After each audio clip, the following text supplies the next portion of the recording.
Hello दोस्तों, स्वागत है आप लोग का अपना YouTube channel RK study centre में। दोस्त, आज की इस वीडियो हम क्लास 10th केमिस्ट्री पार्ट 3 और वीडियो नंबर भी 3 लेकर आए हैं।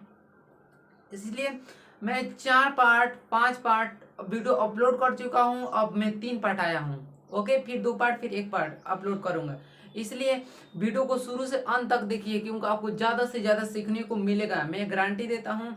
और जितना भी मैं ये ऑब्जेक्टिव पढ़ा रहा हूँ, जितना भी ऑब्जेक्टिव अपलोड हो चुका है, वो बिहार बोर्ड में किसी न किसी से पूछा हुआ है। मैं बार बार कहता हूँ, इसलिए वीडियो को देखो, ज़्यादा से ज़्यादा मार्क्स लाना है तो ठीक है। तो चलिए बिना लेट के वीडियो स्टार्ट करते हैं। पहला नंबर में इन्होंने बोला है दोस्त, अयस्क में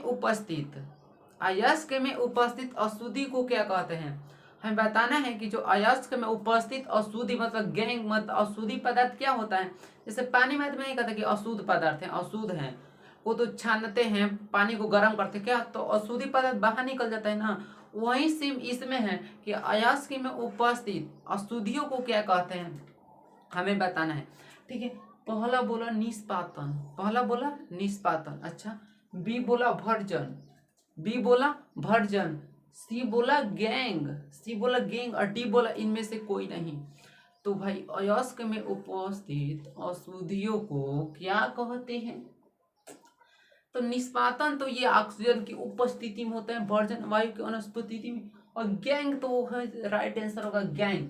तो अयस्क में उपस्थित अशुद्धियों को गैंग कहते हैं, याद रखिए। अयस्क में उपस्थित अशुद्धियों को क्या कहते हैं, गैंग कहते हैं जी। क्या कहते हैं, गैंग मतलब अशुद्धि पाया जाता है अयस्क में, वही उसी को कहते हैं गैंग। परिभाषा में भी आ सकता है, ऑब्जेक्टिव में भी, इसलिए सब्जेक्टिव ऑब्जेक्टिव दोनों ही क्लियर हो गया। अच्छा, फिर पूछा है लाल तप्त पर जलवाष्प प्रवाहित करने पर, मतलब लाल तप्त का मतलब यहाँ पर है जो मतलब लाल तप्त पर यहाँ एक लोहा है, लोहा पर जलवाष्प मतलब क्या, उस पर ऑक्सीजन और जल का तो अंश रहेगा।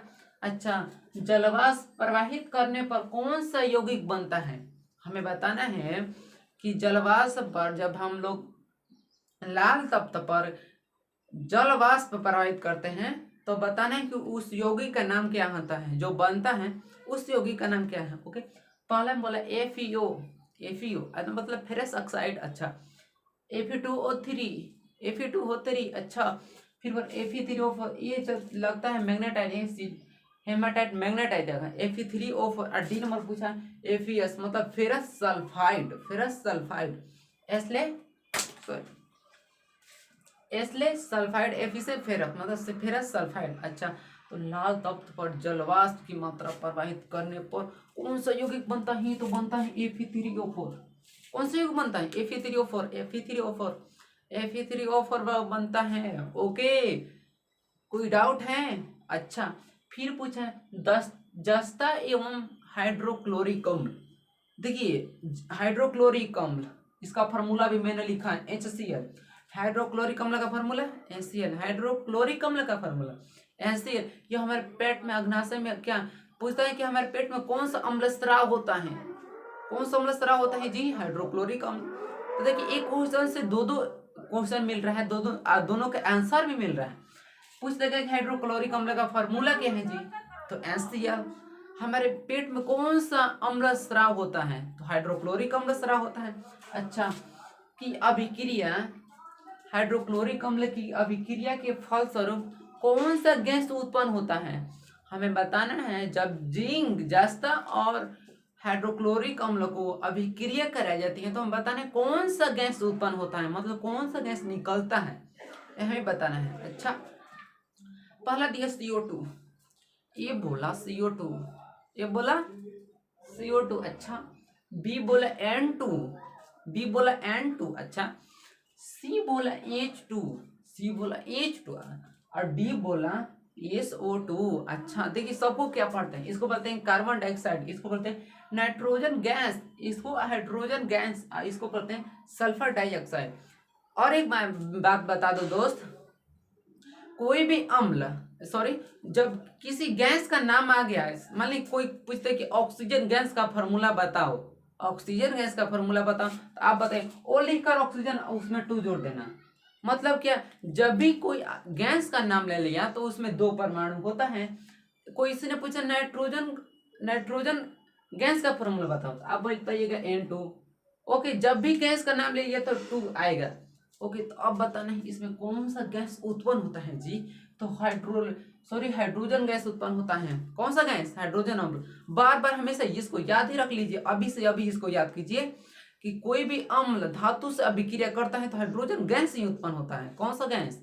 हाइड्रोजन गैस उत्पन्न होता है। कौन सा गैस? Hydrogen gas. कभी भी कोई भी धातु अम्ल से अभिक्रिया करेगा, किससे? अम्ल से। कोई भी धातु, दुनिया कोई भी धातु अम्ल से अभिक्रिया करेगा तो हाइड्रोजन गैस उत्पन्न होगा ही तो होगा, गारंटी है मेरा 99%। ओके, चलिए अच्छा, इसको याद कर लीजिएगा बढ़िया तरह। कोई भी अम्ल जल से, कोई भी अम्ल धातु से अभिक्रिया करेगा तो हाइड्रोजन गैस उत्पन्न होगा ही तो होगा। अच्छा, फिर पूछा है 4 नंबर, किरोसिन में डुबाकर। अच्छा भाई, किरोसिन, किरोसिन देखिए ना, वही जो मिट्टी वाला तेल को आप लोग किरोसिन बोलते हैं। अच्छा, किरोसिन में डुबाकर किस धातु को रखा जाता है जी?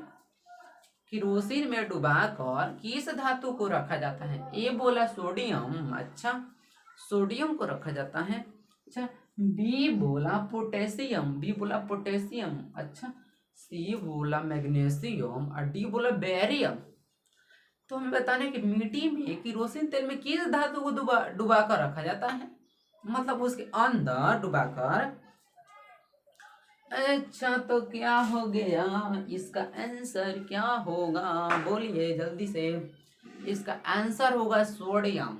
क्या होगा? सोडियम। सोडियम क्या होगा? किसे चाकू से काटा जाता है? सोडियम और लिथियम को जी, चाकू से काटा जाता है लिथियम और सोडियम को। 2 क्वेश्चन होगा। पहला, किरोसिन में डुबाकर किस धातु को रखा जाता है? सोडियम। एक क्वेश्चन, सोडियम को किस चीज से काटा जाता है? तो चाकू से काटा जाता है। 2 क्वेश्चन। अब शॉर्ट में पूछता है लघुत्तरीय में कि किरोसिन में डुबाकर सोडियम को क्यों रखा जाता है? किरोसिन में डुबाकर सोडियम को क्यों रखा जाता है? तो आंसर होगा किरोसिन में डुबाकर सोडियम को इसलिए रखा जाता है क्योंकि यह ऑक्सीजन के संपर्क में आने पर जलने लगता है। हो गया इसका आंसर। क्यों रखा जाता है? क्योंकि ऑक्सीजन के जब बाहर निकलेगा तो ऑक्सीजन के संपर्क में आए तो जलने लगता है, इसलिए इसको किरोसिन तेल में डुबा कर रखा जाता है। इतना तक तो क्लियर है। अच्छा, फिर बोला वायुमंडल में। हाँ जी, वायुमंडल में CO2 की मात्रा कितना है या कितना परसेंट है, या वायुमंडल में CO2 में कार्बन की मात्रा कितना है? ये भी क्वेश्चन हो गया। पहला बोला 0.01। अच्छा, ए बोल दिया, अपना काम तो कर दिया। बी बोला 0.02%, ये भी बोल दिया जी। अच्छा, अब सी देखते हैं क्या बोला। सी बोला 0.03%, सी भी बोल दिया। डी बोला 0.04%। तो देखिए क्या होगा आंसर। तो अब तो हम तो कंफ्यूज में हो गए। तो इसका आंसर क्या होगा? इसका आंसर क्या होगा बोलिए। 0.03% होता है। वायुमंडल में CO2 की मात्रा 0.03% होता है। ओके, इतना तो क्लियर नहीं है तो कमेंट में बताइएगा कि आपको कैसा लगा इतना क्वेश्चन। चलिए, तो अब 6 नंबर क्वेश्चन की ओर बढ़ते हैं। 6 बोला पारे काय अयस्क है। पारा जानते हैं ना, जो मरकरी। देखिए एक क्वेश्चन से मैं कितना 3 क्वेश्चन निकालता हूँ। पारे का अयस्क है। 1 नंबर, पारा का परमाणु संख्या कितना होता है? 2 नंबर, पारा का परमाणु संख्या 80 होता है। 2 क्वेश्चन हुआ। पारा एक न द्रव अवस्था में पाया जाता है। पारा एक धातु है तो धातु द्रव अवस्था में। पूछते हैं कमरे के ताप पर पाया जाने वाला द्रव अवस्था में कौन सा धातु रहता है? तो पारा। ओके, पारा जानते हैं जो डॉक्टर यूज करते हैं, इसी का नाम यूज करते हैं जो डॉक्टर होते हैं, पारा। अगर कोई जमीन पर गिर गए ना तो एक उसको उठाइएगा तो उठता नहीं है। इसको अगर जमीन पर गिराइएगा तो ये उठता नहीं है। ओके, अब पूछे पारा का इसका क्या होता है? ए बोला बॉक्साइट, बी बोला हेमेटाइट। ये बॉक्साइट हो गया एल्युमिनियम का अयस्क, हेमाटाइट हो गया तो लोहा का अयस्क। सी बचा मैग्नेटाइट, ये भी लोहा का अयस्क हो गया। तो क्या बचा? सिनेबार। ये हमेशा याद रखिएगा। पारा का अयस्क होता है, मरकरी का अयस्क होता है सिनेबार। कौन जी? सिनेबार। इसको याद, सीने में बार, इसको याद रखिए। सीने बार मतलब सीना में बार। इसको मैंने बताने के लिए याद करने का ट्रिक बता रहा हूँ। पारा का इसका सीने बार मतलब सीना में बार। उसके अब 7 नंबर में दिया है पोटेशियम की परमाणु संख्या कितना होता है। पोटेशियम की परमाणु संख्या कितना होता है जी। पोटेशियम, अच्छा ए बोल दिया 19, बी बोल दिया 20, सी बोल दिया 23, डी बोल दिया 35, डी बोल दिया 35। तो अब क्या होगा, पोटेशियम 19 होगा। क्या होगा 19। थोड़ा सा इसको देखिए यहाँ पर ऐसे ठीक लग रहा है नहीं। अच्छा, पोटेशियम के परमाणु से कितना होता है 19 होता है 19। अच्छा 8 नंबर निम्नलिखित में किस प्रक्रिया द्वारा सल्फाइड अयस्क का सांद्रण किया जाता है। हम बताने कि सल्फाइड अयस्क का सांद्रण किस प्रक्रिया द्वारा किया जाता है। सांद्रण मतलब उससे अलग। अच्छा ये बोला फैन फ्लावन विधि, फैन उत्प्लावन, इसका पूरा नाम फैन फ्लावन विधि होता है। अच्छा बी बोला द्रवण, अच्छा सी बोला निक्षालन और डी में इनमें से कोई नहीं। तो देखिए सल्फाइड अयस्क का सांद्रण फैन फ्लावन विधि द्वारा किया जाता है। ओके, फैन फ्लावन विधि द्वारा किया जाता है किसका, सल्फाइड अयस्क का सांद्रण। ओके, और एक आपको इस वीडियो में कुछ सिखाना चाहता हूं दोस्त। अब देखिए ये तो नवंबर हो गया, अब दिसंबर जनवरी आप लोगों को 2 महीना टाइम मिला है और पढ़ने के लिए जो क्लास 10th में और या 12th में जो स्टूडेंट है, आपको ज़्यादा आप रात में पढ़िए, दिन में थोड़ा कम सूत लीजिए, तो रात में पढ़िए। और नींद लगने का मैं एक अच्छा सा ट्रिक बता रहा हूँ। देखिए सबसे पहले तो आप पढ़िए 8 बजे तक, 8 बजे पढ़ लिए, उसके बाद भोजन कीजिए डिनर। उसके बाद क्या कीजिए, आप जो बिस्तर पर बैठते हैं, बिस्तर पर कुछ लोग का पूरा रजाई लेकर ओढ़ कर बैठ जाता है, ठीक है। तो कुछ नहीं, आप स्वेटर पहन लीजिए, टोपी पहन लीजिए और आराम से नीचे चट्टी बिछाकर बैठ जाइए, ठीक है। अब ऐसा कीजिए कि अब मान लीजिए नींद लगता है, पानी रखिए, पानी गर्म, उसको पीते रहिए आधा या 1 घंटा पर। पीने से क्या होगा, आपको नींद नहीं लगेगा। और आप बिस्तर पर बैठते जब जहाँ सोते हैं वहां पढ़िएगा तो आपको नींद लगेगा। इसलिए नीचे चटाई बिछा लीजिए, कंबल बिछा लीजिए नीचे और स्वेटर पहनकर पढ़िए, तब आप लोग ज्यादा रात तक जग पाएंगे। ओके, तो ये रहा ठीक, ऐसे पढ़ेंगे, ऐसे जगो। और सुबह में ऐसा करो ना कि जागो 3 या 4 बजे या 5 बजे भी जागो, क्योंकि सुबह में जो पढ़ा हुआ रहता है वो याद रहता है दोस्त। मैं ऐसा बता रहा हूँ कि मैं खुद से किया हूँ ना, तभी मैं आपको बता रहा हूँ। मैं खुद से ये रूटीन फॉलो किया हूँ, इसलिए आपसे रिक्वेस्ट है कि फॉलो कीजिए। आपको ज़्यादा से ज़्यादा स्कोर लाना है तो ठीक है। तो वीडियो अच्छी लगी तो पूरा शेयर कीजिए अपने दोस्त के पास एंड लाइक कमेंट सब्सक्राइब भी कर दीजिए मेरे चैनल को, YouTube channel RK study centre मेरा चैनल का नाम है।